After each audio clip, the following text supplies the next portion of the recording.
Les Proverbes, chapitre 29. Un homme qui mérite d'être repris et qui raidit le coup sera brisé subitement et sans remède.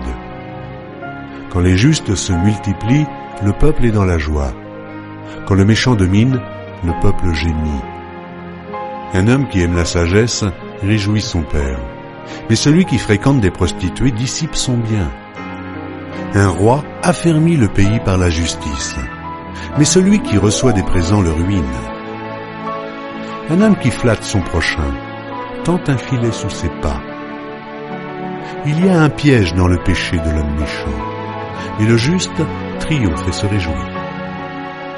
Le juste connaît la cause des pauvres, mais le méchant ne comprend pas la science.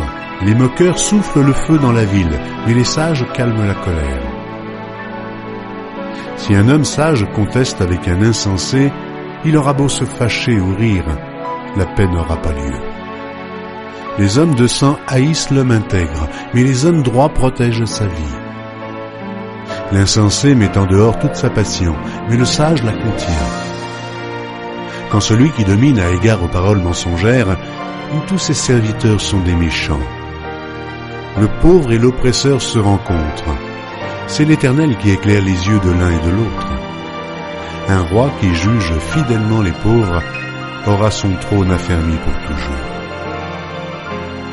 La verge et la correction donnent la sagesse, mais l'enfant livré à lui-même fait honte à sa mère. Quand les méchants se multiplient, le péché s'accroît, mais les justes contempleront leur chute. Châtie ton fils, et il te donnera du repos, et il procurera des délices à ton âme. Quand il n'y a pas de révélation, le peuple est sans frein, heureux s'il observe la loi. Ce n'est pas par des paroles qu'on châtie un esclave, même s'il comprend, il n'obéit pas. Si tu vois un homme irréfléchi dans ses paroles, il y a plus à espérer d'un insensé que de lui. Le serviteur qu'on traite mollement dès l'enfance finit par se croire un fils. Un homme colère excite des querelles, et un furieux commet beaucoup de péchés. L'orgueil d'un homme l'abaisse, mais celui qui est humble d'esprit obtient la gloire. Celui qui partage avec un voleur est ennemi de son âme. Il entend la malédiction et il ne déclare rien. La crainte des hommes tend à piège, mais celui qui se confie en l'Éternel est protégé. Beaucoup de gens recherchent la faveur de celui qui domine, mais c'est l'Éternel qui fait droit à chacun.